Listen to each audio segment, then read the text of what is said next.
बसा. तर आज आपण शिकणार आहोत. अरे यांचा का फोन येतोय? अहो काय झालं? म्हणाली ना शेपूची भाजी केली, ठेवा फोन. अहो टीचर, आम्ही पण येऊ का तुमच्या घरी शेपूची भाजी खायला? नाही रे राजा, मग शेपू सोबत धपाटे पण खायला घालते प्रेमाने. तर आजच्या मराठी पिरियड मध्ये आपण सार्वजनिक गणेशोत्सवाची कहाणी ऐकणार आहोत. तर चला मागच्या काळात.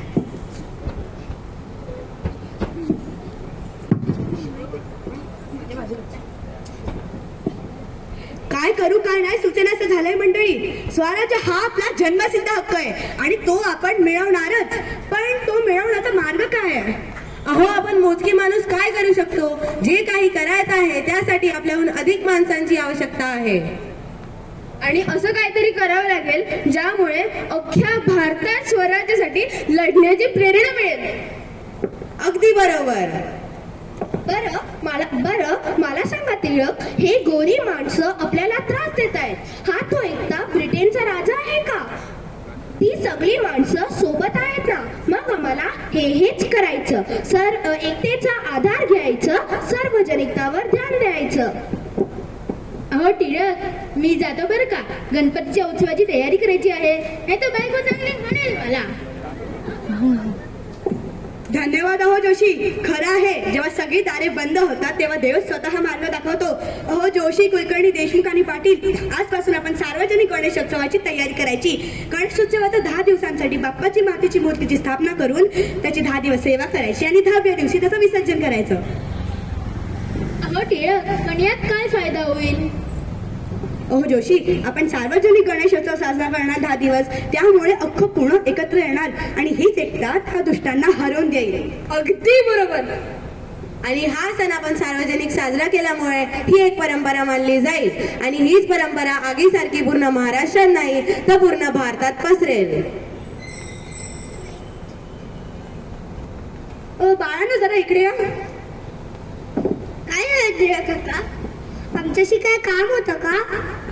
हो बाळांनो, बरं मला सांगा, तुमच्यामधनं अक्षर कोणाचं सुंदर आहे? माझं.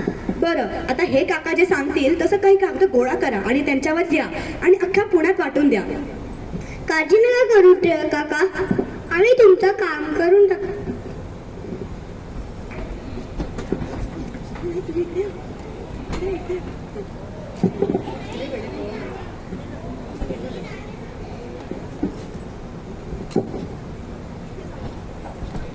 गणपती बाप्पा मंगल मूर्ती.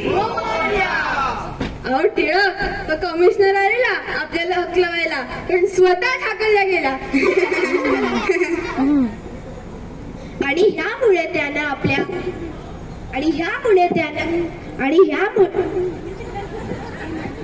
वा टिळक, तुमच्या कल्पनेला आणि हुशारीला मानलं. अहो प्रसाद आणलाय गणपतींसाठी. बरं, मी जसं सांगितलं तसंच आणलंय ना? हो, खास साजूक तुपातले गरम गरम मोदक. वहिनी, मला पण. हो, आधी गणपतींना नैवेद्य लावू द्या. अहो टिळक, तुम्ही फार भाग्यशाली आहात, कारण सत्यभामा वहिनी फार अप्रतिम जेवण बनवतात. काळजी नका करू पाटील, तुमच्यासाठी जास्तीची 2 मदत केल्या आहेत.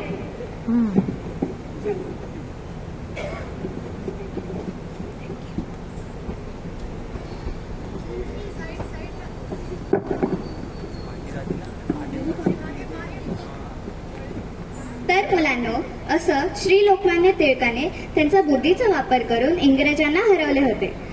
आपल्या भारतात त्यांच्यासारखे कोणी जास्त नव्हते, म्हणून त्यांच्या आठवणीत आपण श्री गणेशोत्सव स्तोत्र म्हणणार.